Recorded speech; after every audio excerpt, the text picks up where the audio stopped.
Okay, Shalom Aleichem. So we're starting Tanya today. We had an introductory share last week. I suppose al regel achos we could say that we said that the Tanya is really the story of Avraham. So it's really right now in Yana de Yoma. It's the story of Avraham's service, moving from a human service of God to a godly service of God, to a Jewish service of God. The Tanya is not aimed at it's not aimed at people who don't care about serving Hashem. The Tanya was written for people who were serving. There was something missing. To say something is a little bit of an understatement. They were serving, but they wanted to really serve. So Tanya's geared to that. It's basically from taking us, we've said this before, from taking us to the level of the person who wants to bring his father the slippers to the person who wants his father to have the slippers. Yeah, it's a complete paradigm shift of our avodas Hashem, meaning it's not about me serving God, it's about God. That's called bittul, by the way. And bittul's got very bad, a lot of kind of stuff caught up with it, a lot of heavy baggage. So I try not to use that word. But really, bittul just means that it's not some kind of empty self, like zombie-like service. It just means that the focus of my world is God, not me. It's not about me serving God. It's about God being served. The nafkamina of that is tremendous. Because if my life is about me serving God, when I see other people serving God, depending, it could be relatively uncomfortable.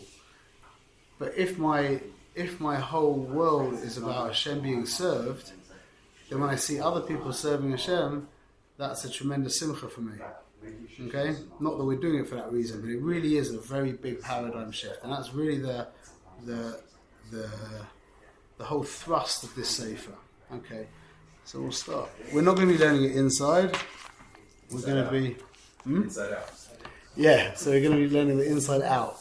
Okay, so I want to just the whole sefer is based on a pasuk. Ki koev elecha davar ma'od b'ficha levavecha la'asoisoi. Yeah, pasuk in Devarim. It basically says this thing, meaning avodas Hashem, is something that's very very close to you. In your mouth and in your heart to do. So the Rebbe asks later on, in your heart, in your heart, that doesn't make sense to me because it doesn't appear. Maybe I could do it, like I force myself to do it, but that my heart is close to avodas Hashem. I see my heart all over the place. My heart's everywhere but avodas Hashem. It's a very important.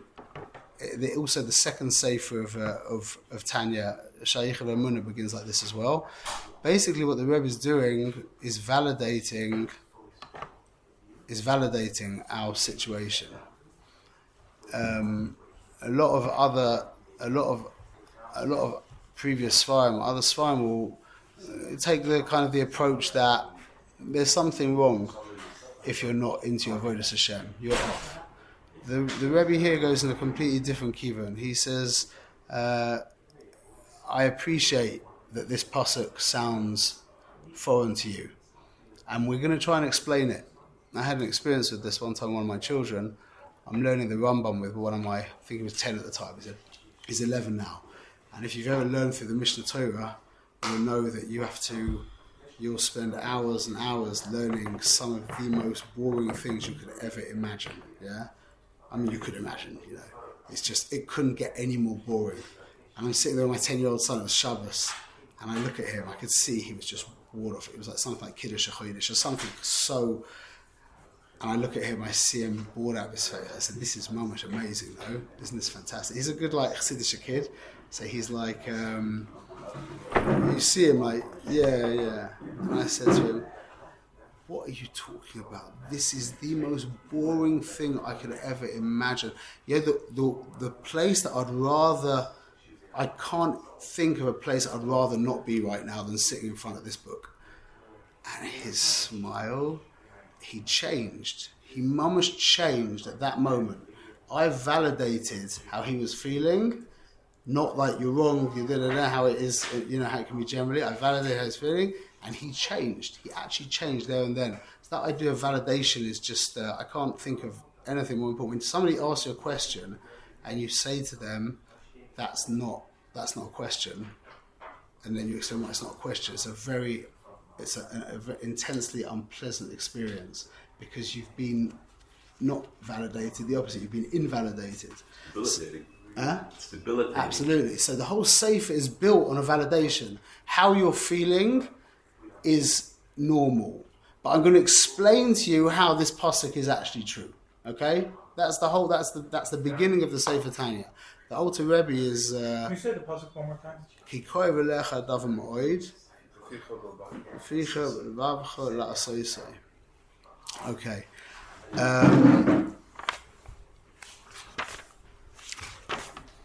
And then another important thing that I haven't begun the shir with before is the first word after Tanya is mashpi'in oisoi, ti tzadik val ti rasha. Yeah, they make you make a shavua to be a tzaddik and to not be a rasha. As you come down to this world, the malachim, whoever it is, the based in Lamara, make you take an oath. Mashpi'in oisoi ti tzadik val ti rasha.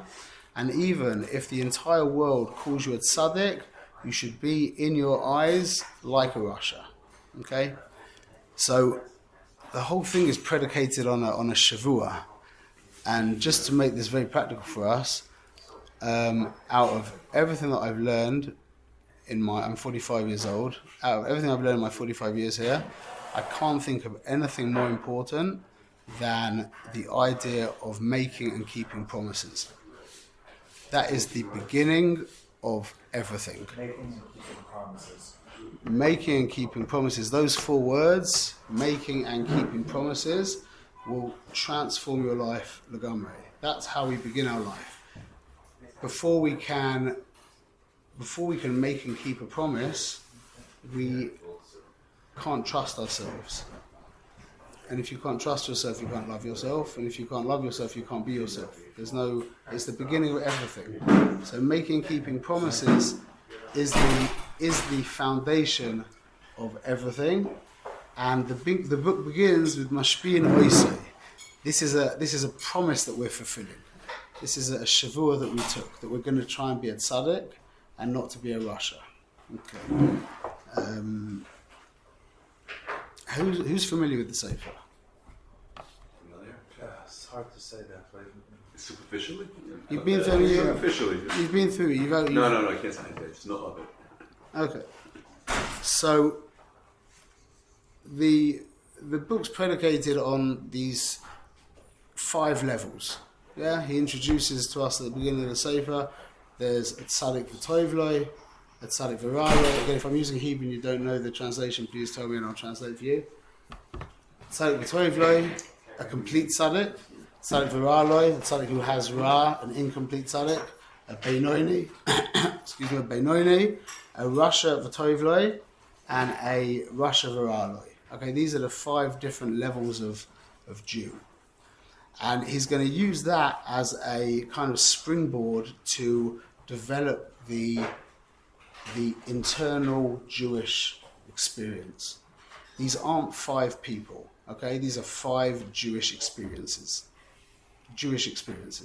They are 5 internal experiences that we can cycle through daily, hourly, maybe even less than that as well. These are experiences that we have. So don't look at these 5 people as actual people and trying to fit yourself into one of these categories that inevitably we will try and do is not going to be very productive.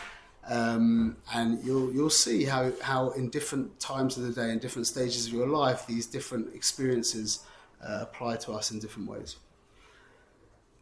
So the Rebbe asks a question immediately it says you should see yourself as a rasha.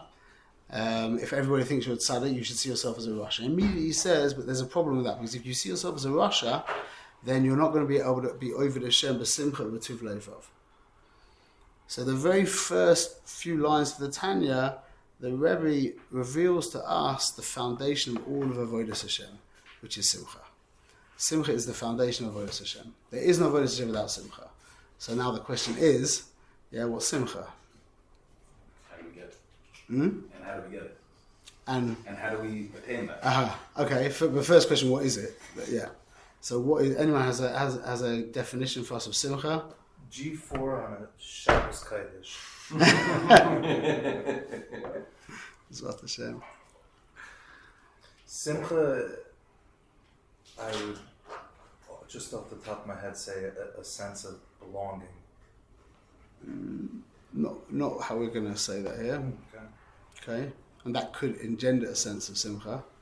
So Simcha has got a synonymous term. Gratitude. Huh? Gratitude. Gratitude. It could. Psichas Alev.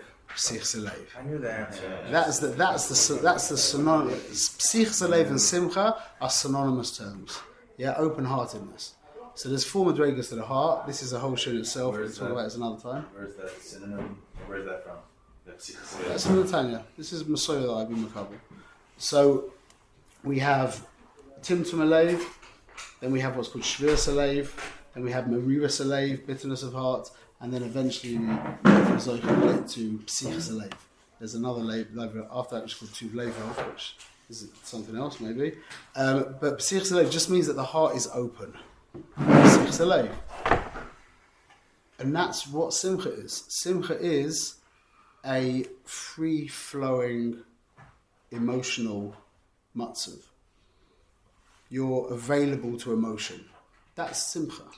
Now that means so that Minastam, that's somebody dancing up and down and jumping around. But amazingly enough, the opposite of Simcha has two opposites. So everybody could probably guess that the opposite of Simcha is Atzvus, is depression. But also the opposite of Simcha is Avelus, is mourning. Now I'll ask you another question. What's the opposite of Atzvus? Atzvus has two... Cows? No. Atzvus has two... That's nice. Not it may be, but not in this Bechina we're talking about. Atzvus has two opposites. Number one is Simcha, like we just said. The other opposite of Atzvus is Avelus.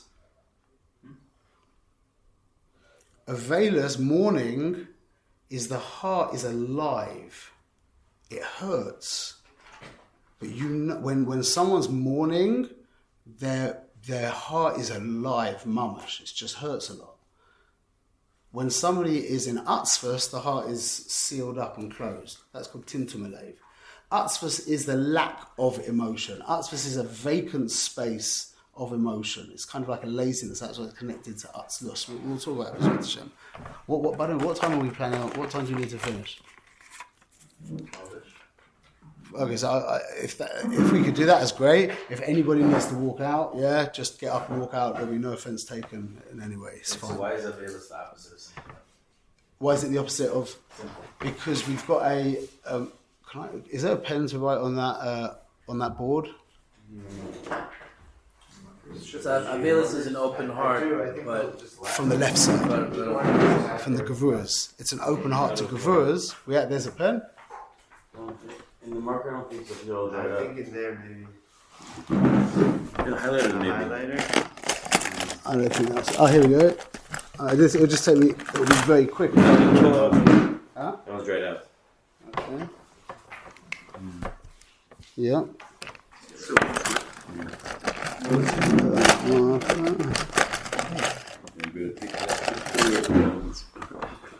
That's what I'll do it once. I'll do it. Did you bring markers with your board? I left them. It's okay. It's fine. That's working. No. That's it. Okay. So you can draw it like this. Okay. This is.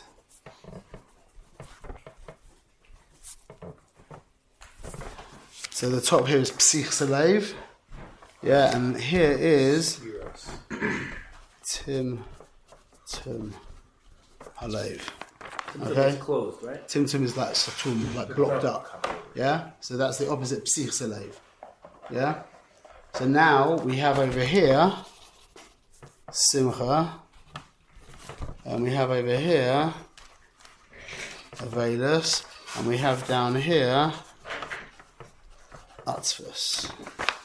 So See that? Sichos Alev being the definition of simcha is not a complete definition. So it's the state of open-heartedness. Simcha is a more specific coordinate of open-heartedness on the right side as opposed to on the left side. You got clear? So you see they're both Opposites. they're both opposites Avelis here, would be and they're both Kev opposites here. Sorry?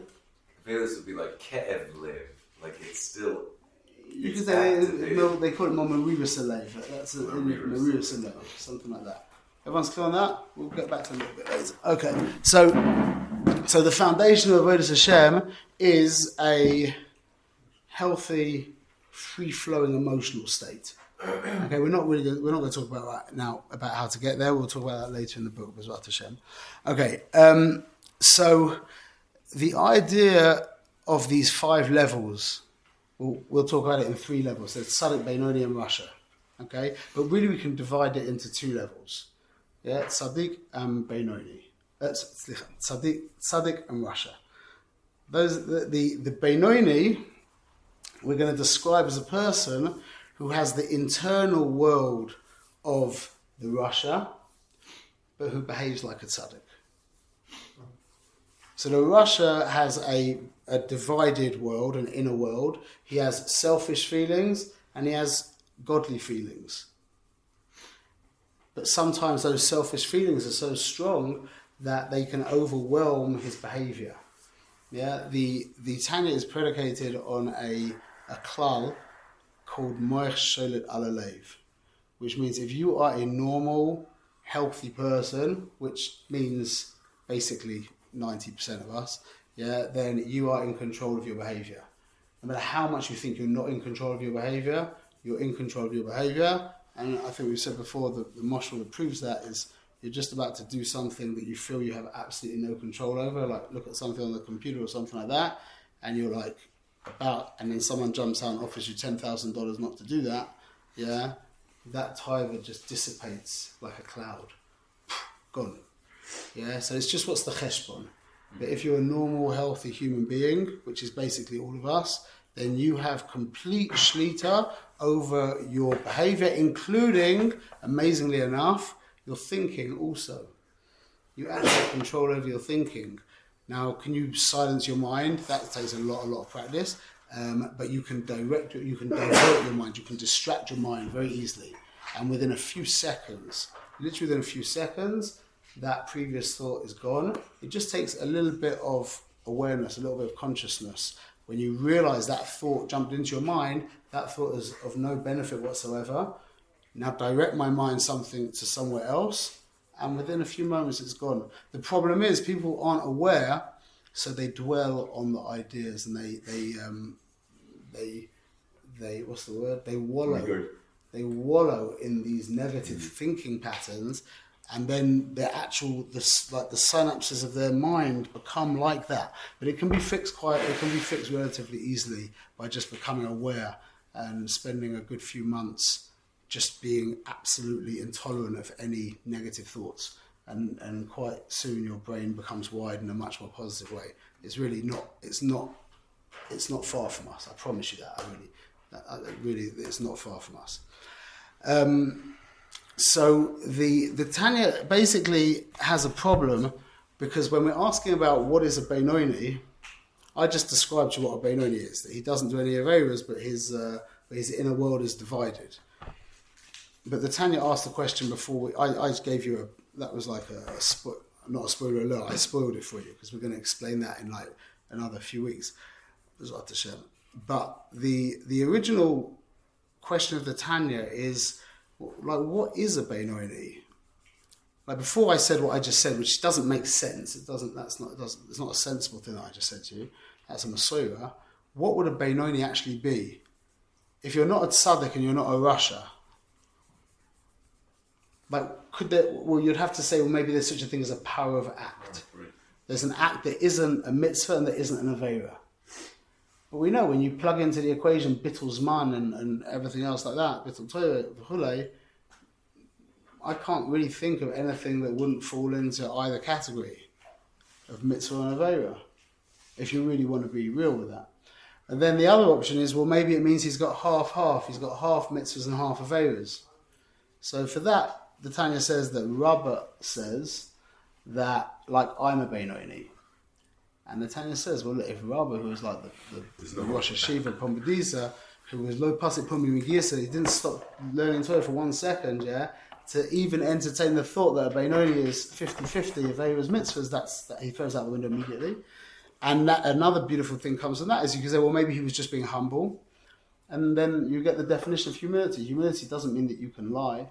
Yeah, if there's like two options, you can take the less complimentary option. But you can't say, you know, I do Averas when you don't do Averas. So then we're left with the question. So it's interesting because if there isn't such a thing as an act that is not a mitzvah and not an Avera, ultimately, you realize that when we plug that into our relationships with our wives, you realize that every single interaction we have with our wives is either building the relationship or the opposite. There is no such thing as a power of act in a relationship. No such thing. Every single interaction you have with your child, with your wife, with whoever it is, with your parents, yeah, it's either building the relationship or it's the opposite. It might be on a micro level. It might be on a very subtle level. But there is no ambivalent behaviour. It's always going to fall into one of these two categories. So, like I said, the Rebbe is going to be forced, so to speak, into defining the Beinoni as a completely different creature than what we were going to think originally. So, I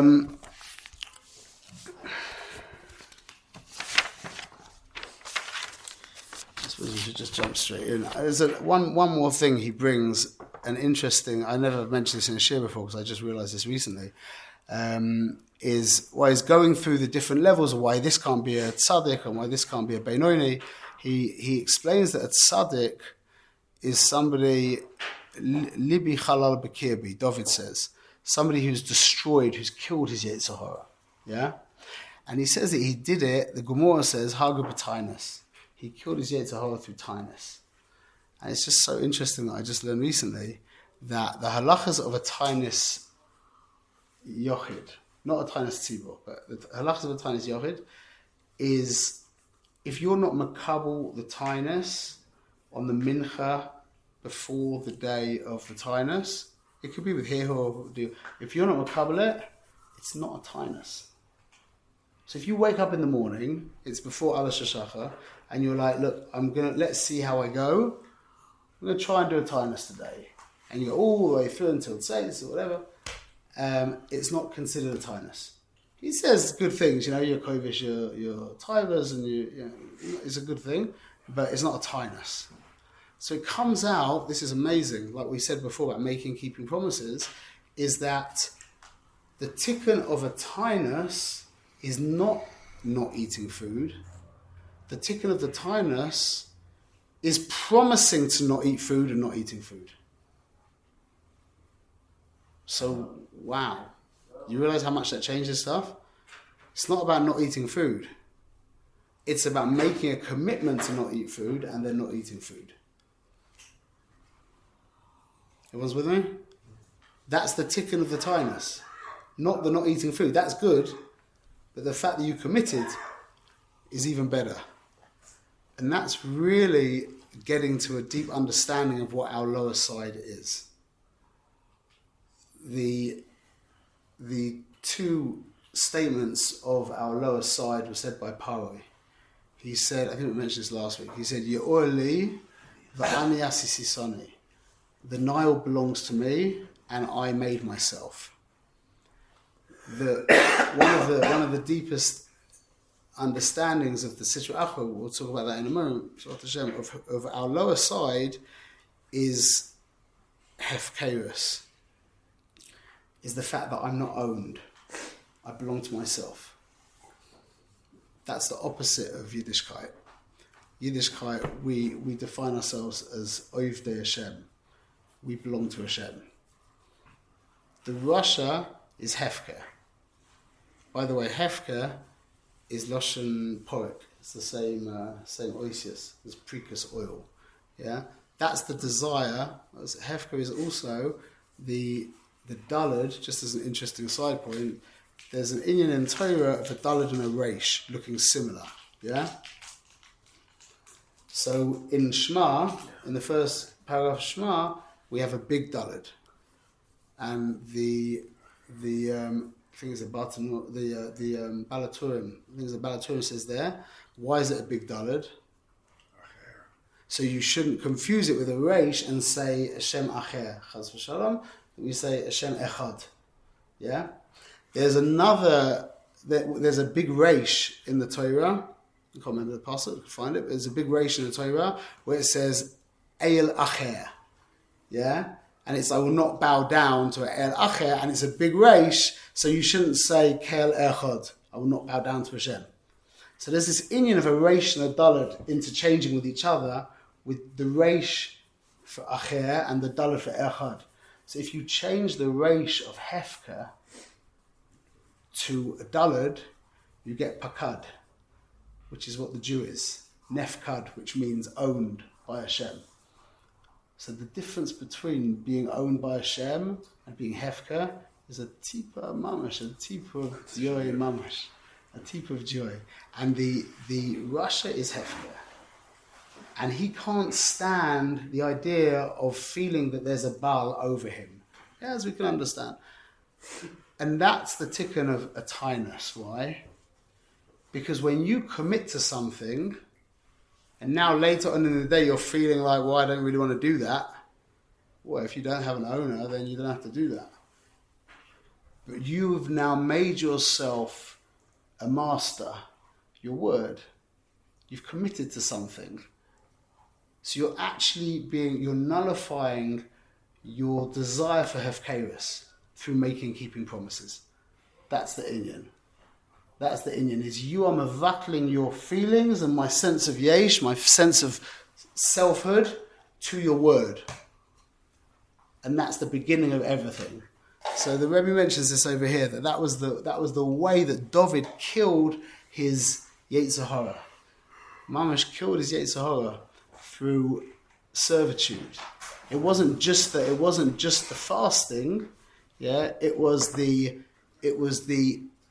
putting myself second, not just my tithes, but even deeper than that, putting myself second to my word, which is actually something that escapes me and goes away from me. That's a very, very important idea. Very important idea. Okay, so now we're going to get into the details. We That's really, the first time you understood it that way, that tainus. yeah. When I learned the halacha, I saw it's like moedik. Wow, that's exactly the inyan of keeping promises. Okay, so what is the lower side? What is the Rebbe now introduced the nefesh Bahamas? Okay, definition. You all know this because we've been learning for a long time now. Definition of a Jew. Anyone has a quick definition of a Jew? Someone who denounces what is art. Well, that's good. But that could also be a human being. A human also is included in that. I gave you a hint. It says thank you, like to be moida. So definition of a human being, as I was makabel for my Rebbe, is a human being with a neshama. Super simple. We now need to know what a human being and a neshama is. But that's the definition of a Jew. A human being with a neshama. Definition of a non-Jew is a human being. A neshama is not Jewish. A neshama is a neshama. There's neshamas, there's malachim, there's echolos, there's spheres, there's all different things in the olam selyonim. A neshama is not Jewish. A neshama is a neshama. Okay? A human being who is connected to a neshama, that's called a Jew. So now we're going to define what it means to be a human being. Just nobody says that guy could have neshamas. Is there anybody that says a guy could have a neshama? By definition he'd be Yisrael. That's the definition of Yisrael. He can have gradations of a human soul. There's levels of human souls. They can become more and more refined, and we'll find out here that this is going to be one of the biggest, the deepest surprises of me for learning in Yiddishkeit, learning from my Rebbe, is that Yiddishkeit, in fact, has nothing at all to do with Ruchnius. Yiddishkeit has as much to do with Ruchnius as it does with Gashmius. Ruchnius and Gashmius are both Nivroim. They're both creations, and Hashem is not created. He's not of creation, he's creator. So a big toast that we've made in our generation is thinking that the more Ruchnius we become, the more spiritual we become, the closer to Hashem we've become, the more holy we've become. But that's not true at all. It depends what the mitzvah demands from us. If the mitzvah demands from us Ruchnius, like Yom Kippur, then that's the avoid of the day. If the mitzvah demands of us Gashmius, like Purim, then that's the avoid of the day. And we'll be coming close to Hashem through Ruchnius, through Gashmius rather than through Ruchnius. Like on Shabbos, you're not allowed to fast on Shabbos. Yeah? Whereas in the mitzvah is to be misaneg, to eat nice foods, to be with your wife, etc., to sleep more. Can I just say one of your lines that you say about this? You have to take your Gashmias and give it to Elikus, and you have to take your Ruchnias and give it to Elikus. Yeah. So what I learned when I was in Eshet Torah is that and everywhere else as well, is that the avoid of Yiddishkeit is bringing Ruchnius to the Gashmias. But as I learned deeper, I realized that isn't at all what it is. It's just what Yoel said. The avoid of Yiddishkeit is bringing Elikus to the Ruchnius and the Gashmias. Just because we're in such a material society, we don't see Ruchnius, so we've just imagined that now Ruchnius means Kedusha, and it doesn't. Ruchnius can be very, very self-involved. I've seen that very clearly. Ruchnius can be extremely self-involved. Avodas Hashem is selflessness, and that's going to be our definition, our working definition of Tov and Ra. Okay, Tov is selfless, and Ra is selfish. Selfless means the ability to recognize the existence of another. Which sounds like, well, of course, but it's not. Of course, it's very. That's already an elevated level.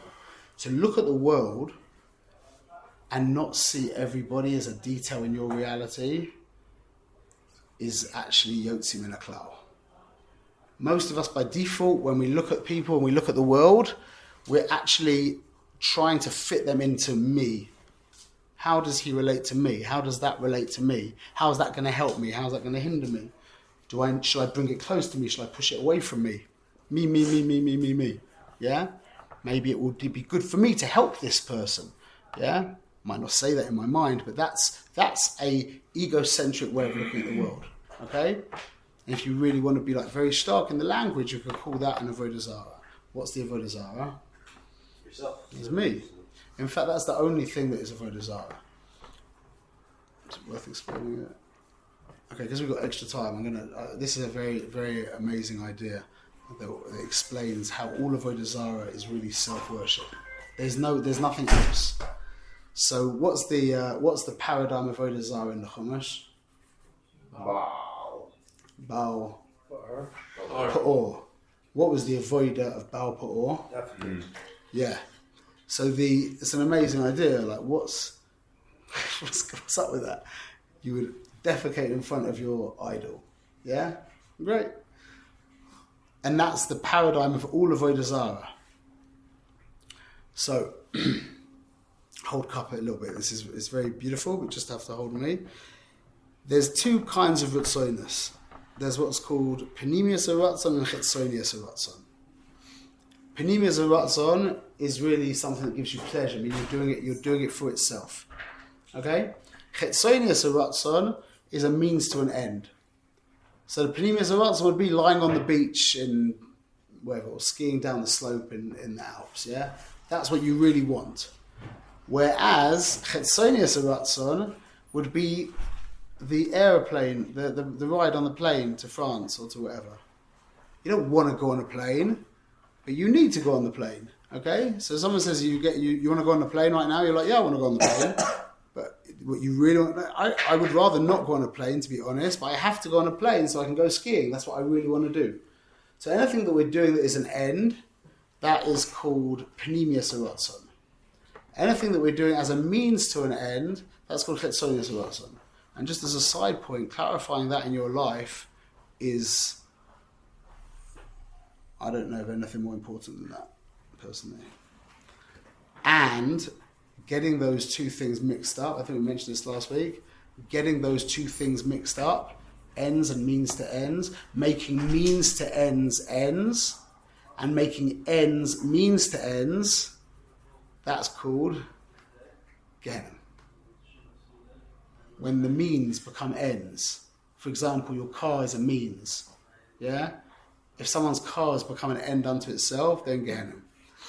And your wife is an end. Your children are ends. Yeah, you're not trying to get something from your wife. You're not trying to get something from your kids. Yeah, chas v'shalom. You're there for them. You fit into their reality. That doesn't mean you give them everything. In fact, for Keret, most of the time it means you don't give them stuff. Our nature's just to go like that. That's not what we should do. If your children and your wife become means to ends, chas v'shalom, that's Gehenna also. It's also Gehenna for them. And Gehenna for them, absolutely. It's Gehenna for everyone. Clarifying what are ends or means to ends, I don't know of anything more important. I mean, talk to anybody in the secular world and speak to them. Like, people will say, like you're working, you're working 14 hours a day, 16 hours a day. Yeah, what's with you? Would you die for your kids? I'd be like, yeah, of course I would. Well, what you can't scratch together an hour to sit with them and see them every day or something like that, half an hour. Like, yeah, I know I should. No. What's happened is you've mistakenly, you've mixed up ends and means. Work is a means. Now it's become an ends. And like the kids running around the house, I'm now in an annoying position because my older kids now are so willing to help because we've put so much energy into that now I don't have any right to ask them to help me anymore. Because it's not chinuch anymore. It's just my laziness. Wow. For all the years until now, it's been chinuch. But, Yona, could you get me a glass of water, please? Or I'll select the most lazy-looking one, the one on the couch in the most lazy format. Yeah, and they get really lazy, And I'm like, Esther, could you get me a glass of water, please? And then one of my other kids will get up and I say, no, Esther, could you get me a glass of water, please? But now they've gotten to the place. So, Baruch Hashem, I've got some very young children still, but they're limited in what they can do. So You can still get water. What? You can still get water. Exactly. But now with my older children, I try my hardest to not ask them for, unless you need something, but otherwise I try my hardest not to ask them for something because then they're becoming a means to an end. And it's important to understand these things on such a subtle level. You can't, if you know something that's true. You can get a mitzvah though. That what? You're giving that. So if that's your kavana, then that's, and I am. I'm giving. But when you want a glass of water, it's not the idea of. I'm not thinking about giving you the mitzvah of aim. The mitzvah of chinuch, that's really in the front of my mind. Yeah, say that. Maybe that's a good heter for me. Depends how thirsty. It's a mitzvah. Get the water. Yeah. So they come home with a big pronunciation. We're putting this out there. Yeah. You're saying vis-a-vis. I know it's a bit of a tangent, but vis-a-vis your kids, you shouldn't do anything. You shouldn't interact with them in any way that is Selfish. If you do that, and look, again, we're human and we're on a learning. We're growing, and there's room for mistakes, and a lot of room for mistakes in chinuch, a lot of room for mistakes. But when you learn something that's true, it goes all the way through. All the way through. So if you've decided that stealing is wrong, then a guy left the shampoo in the mikveh and you forgot your shampoo, then you wouldn't take that. It's not just a Ponzi scheme that you avoid. So in the idea of not using my children for myself, that also comes down to getting me a glass of water, no? Now, just as a side point as well, there's a lot of types of relationships. The two main types of relationship is what's called face-to-face and back-to-back. Okay, Kabbalah, we talk about this a lot. Panim al panim and ach la'ach. So a back-to-back relationship is like your relationship with the cab driver. Okay, you only want something from him, and you could switch him out with any other cab driver. It wouldn't make any difference to you whatsoever. Nothing about him whatsoever. You want to get to Ramema. Okay, and what's his relationship to you? Just wants your money. That's called a back-to-back relationship. Okay, that's by the way, just as a side point, that's the kedusha of giving a tip. Because when you give a tip, you actually turn a back-to-back relationship into a face-to-face relationship. I learned that from a guy in LA. at the end of a chasna, I was the photographer, and it was my business, and he paid me the money, and then he said, and by then this is for you. I'm the only person working, it's my business, so that was also for me. But that wasn't, that was for my service. Then he gave me 200 shekels and said, and this is for you. And the relationship just went... You validated it. He gave it to me. It wasn't about my work, it was about me. So when you give a tip, this is the side of giving a tip, is make sure you say, pay him the money, and oh, by the way, this is for you. The you is the... that's when you're face-to-face. Why? Because when you're face-to-face, you don't need their name. You just say you. That's Harry Atmakudeshesli. I was going away from the point. Anyway, so a back-to-back relationship is when I want something from you and you want something from me. Yeah. Now that relationship, the mechanics of how reality works, I've understood it, is that relationship gets more and more distant. So when you're using your child for something, that is a segula, chas v'shalom, for rebellion. This is like the most important thing I've ever learned in chinuch, is if you're trying to get something from your children, that is a segula to have them rebel. So we're looking at what happened, what did they see on the TV, or what happened with this or that, and we're trying to work on this. But the foundation of everything is it about my child, or is it about something I'm getting from my child? And that could be very coarse, like covered, or it could be trying to vicariously live my life for my child, etc. Obviously, but it gets much more subtle as well. You have to be very much on guard for that. Okay, you're there for them. You should see yourself as a detail in their reality. And again, that means probably not buying them that thing that they want. Yeah, more often than not. Okay, you have to make a value judgment on that. But that doesn't mean that you're there for them, giving them whatever. It means you're there for their better good.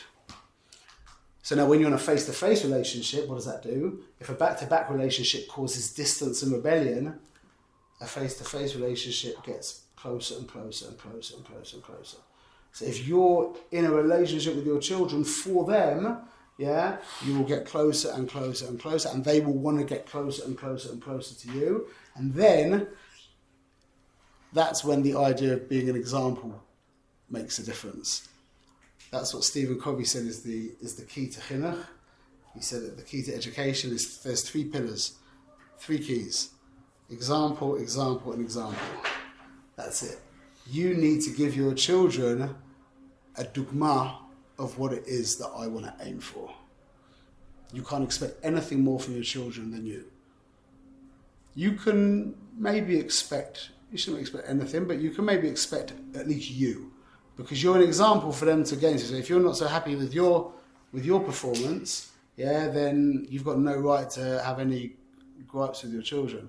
But so once the relationship is face to face, and you've now given them a dugma of what to become, they will want to become you. Not you as in they will want to emulate you on their level. Understand? With their koiches, with their talents. Not you as in to become a carbon copy of you, but they'll want to emulate you avoider. So that's face to face. And back to back, why do we say this? We went off on a... You went off on a tangent, you said you can explain something. Oh, so why is avodah zara always self-worship? And how is that expressed by the avodah of pa'or? Defecating in front of the idol. Yeah?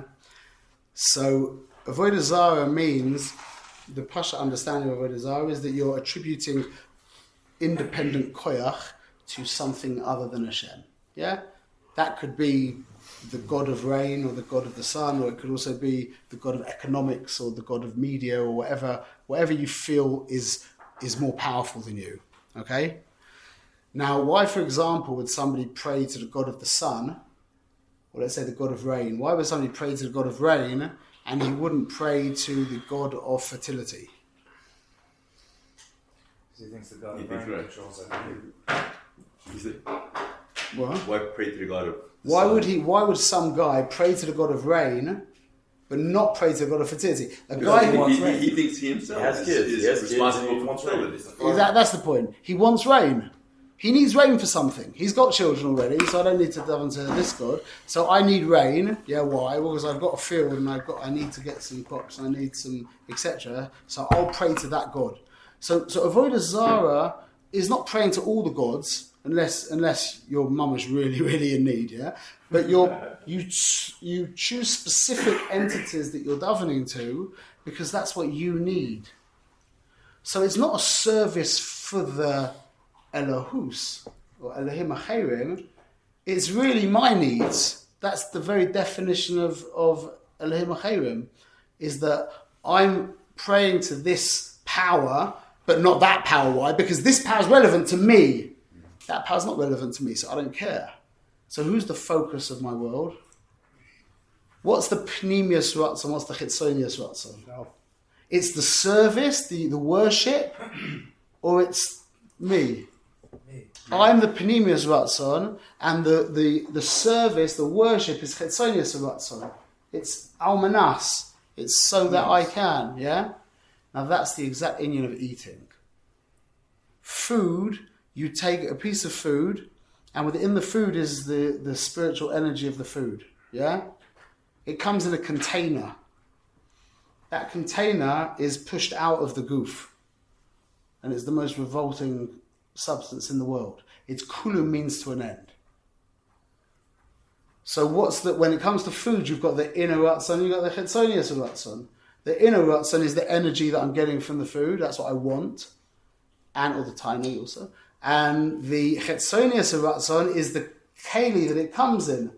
The gashmias that energy is contained within. That gashmias gets pushed out the backside. Yeah? That's why Pa'or was the avoider of the tsoya.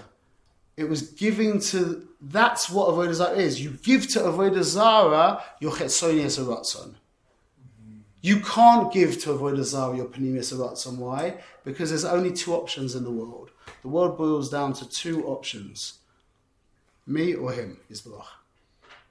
In every single situation. That's it. Reality is super simple. The application of reality can get more complicated, but reality itself is super simple. It's always a choice between me and him. So when I'm praying to an Avodah Zarah, I'm not praying to an Avodah Zarah. I'm worshipping myself. How do I do that? Because I have to get my goodies from this power that I've attributed power to. So the image of that is you're giving it your tsoya, which is by definition the most means to anything you can have. Okay? So reality always comes down to a choice between me and him, Yisbarach. So what's the opposite with true avodas Hashem? Then the opposite is True avodas Hashem, Hashem. meaning why am I serving him? Not so that I can get kids, not that I can get a shidduch for my kid, not that I can have a parnasa, v'chulei v'chulei. Why are you serving him? It's the same answer as why do you want to live? Why do you want to live? That's the answer. Kacha. There is no reason why you want to live. Reasons flow from your desire to live. Now that you want to live, you attach all these different reasons to it, yeah? But your desire to live is reasonless. It's a real desire, yeah? That's the Jew's desire to serve the Ribono Shel Olam. Why do you want to serve Hashem? I know. I'm Jewish. Kacha. It's like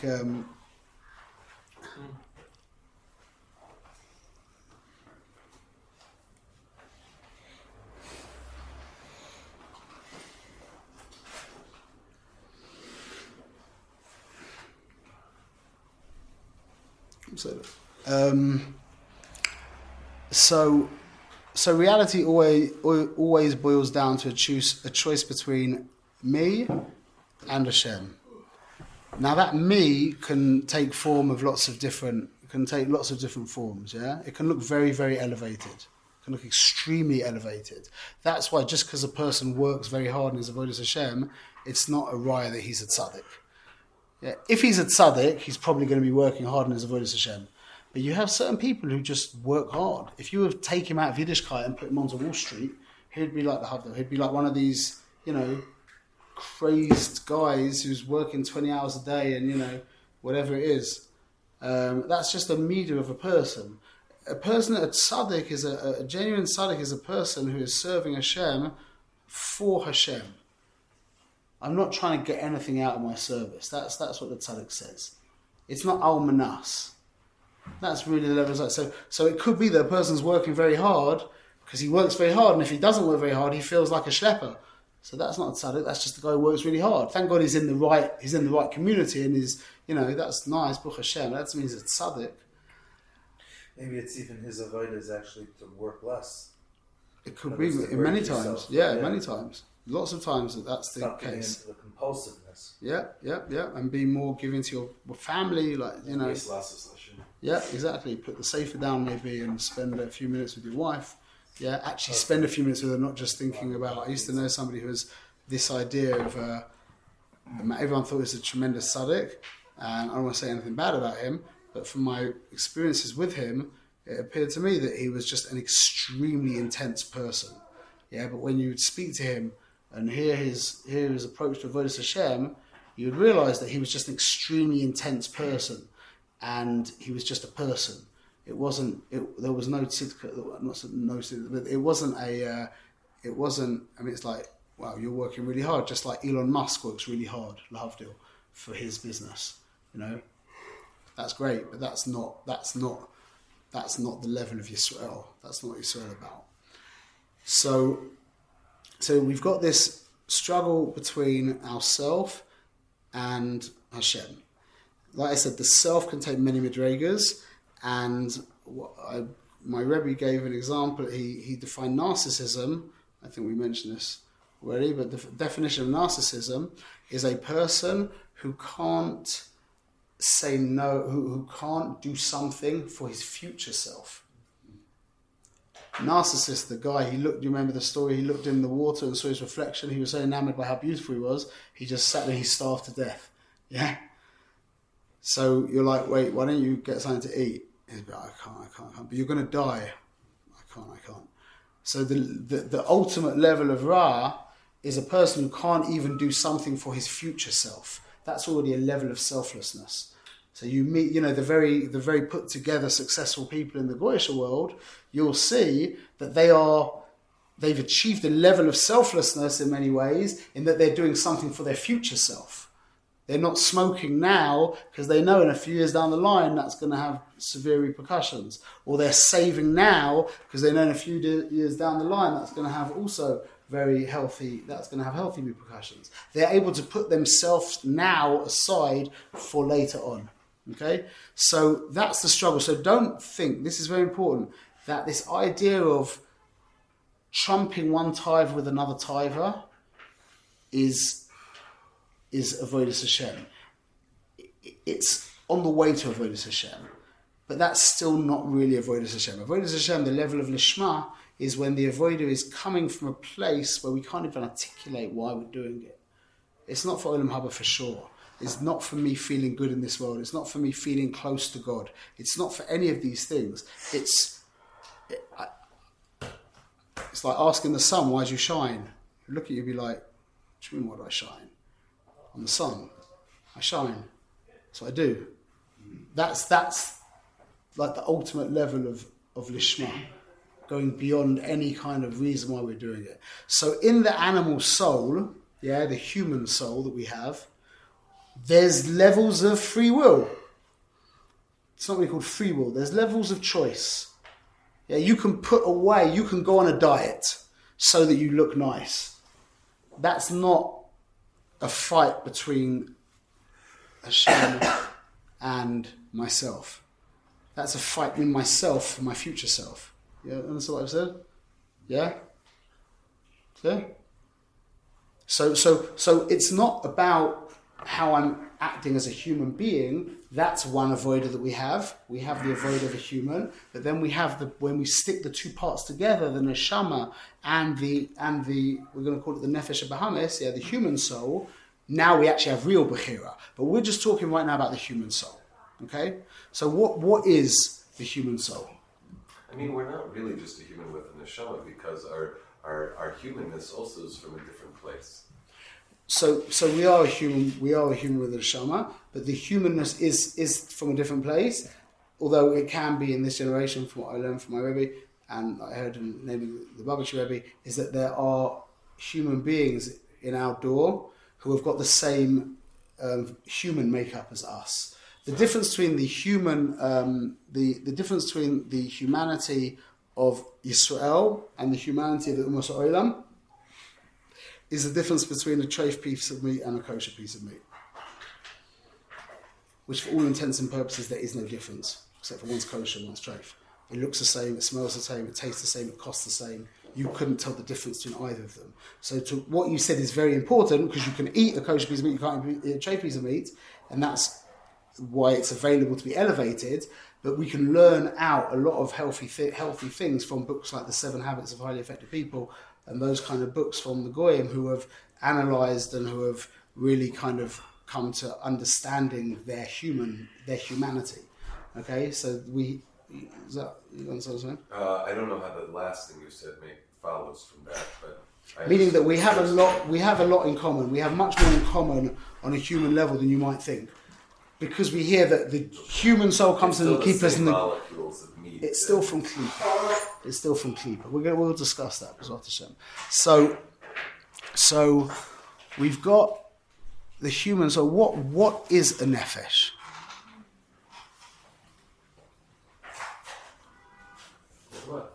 Your blood. What? Your blood. The nefesh is in the blood. The nefesh is in the blood, like. Life force. Okay, it's better. But just a good muscle for that is a battery.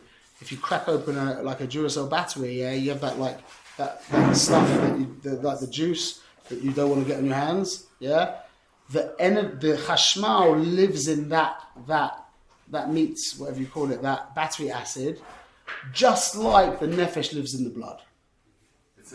It's charged. The blood is charged with nefesh in a sense. That's like what you were saying. Isn't it hovering on top of the steam of the blood or something? That's where the nefesh found is. Not that the way I understand it. It's not. It's one with the blood. It's mamish meshed with the blood. There's also madregas as well. There's madregas, but the passion I'm saying is meshed with the blood. On the deepest level, a nefesh is oinig. Pleasure. What makes you separate from God? What?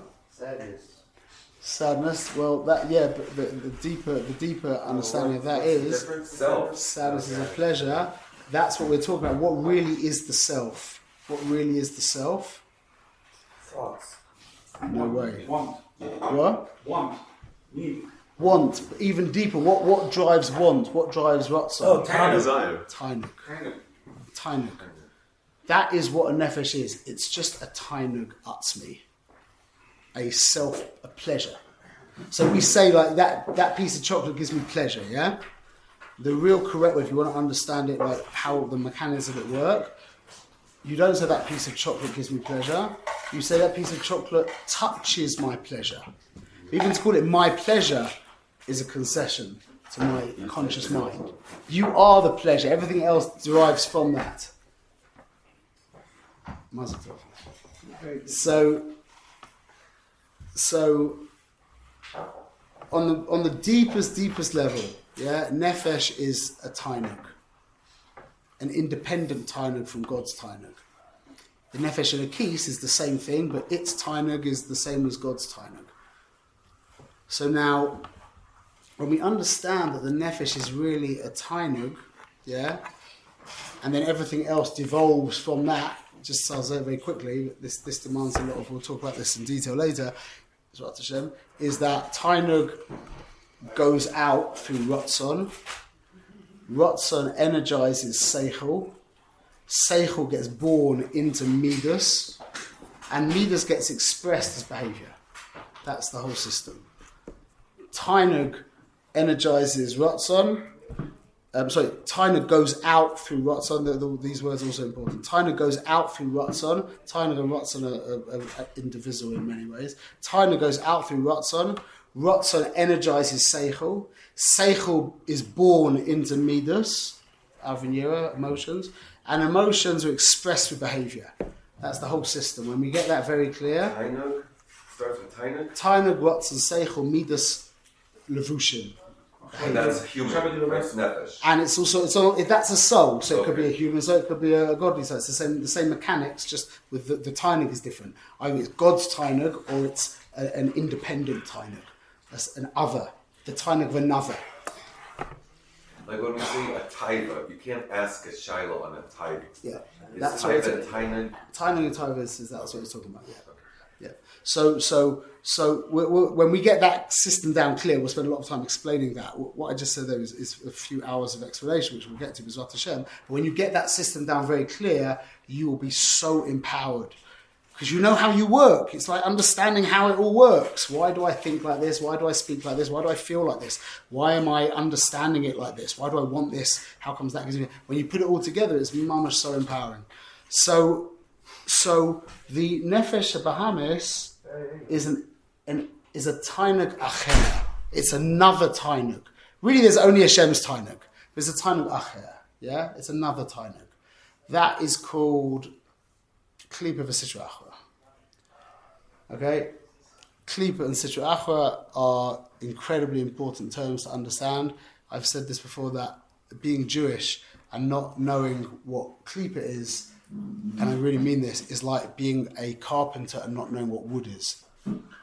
It's insane. I mean, a lot of people get through their whole life being nice, good from Jews and never have any definition of what Klipa is. But once you realise what Klipa is, you'll realise, like, how could I have not known this for all these years? That's how I felt, and everybody who's done all these shirim felt as well.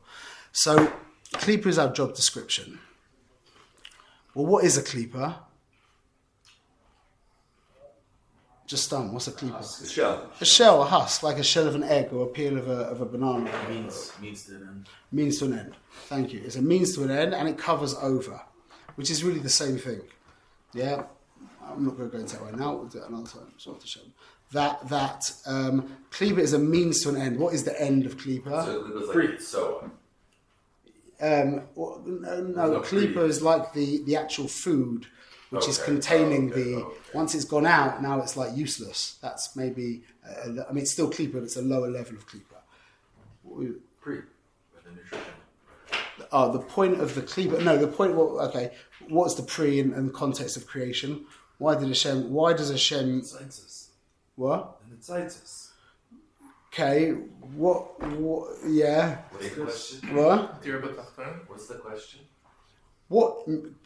Klipa writ large on a cosmic level is a means to an end. What's the end of klipa? Achdus Hashem. Revealing. How do we get to Achdus Hashem? Like going through the clip. Tainug? By revealing that's what's being hidden by the klipa. Why didn't he just reveal it in the first place? There's no word. Thank you. Bechira. Klipa Bechira is it's the same gematria. Klipa is there to provide you with Bechira, which means Klipa is there to give you an alternative option.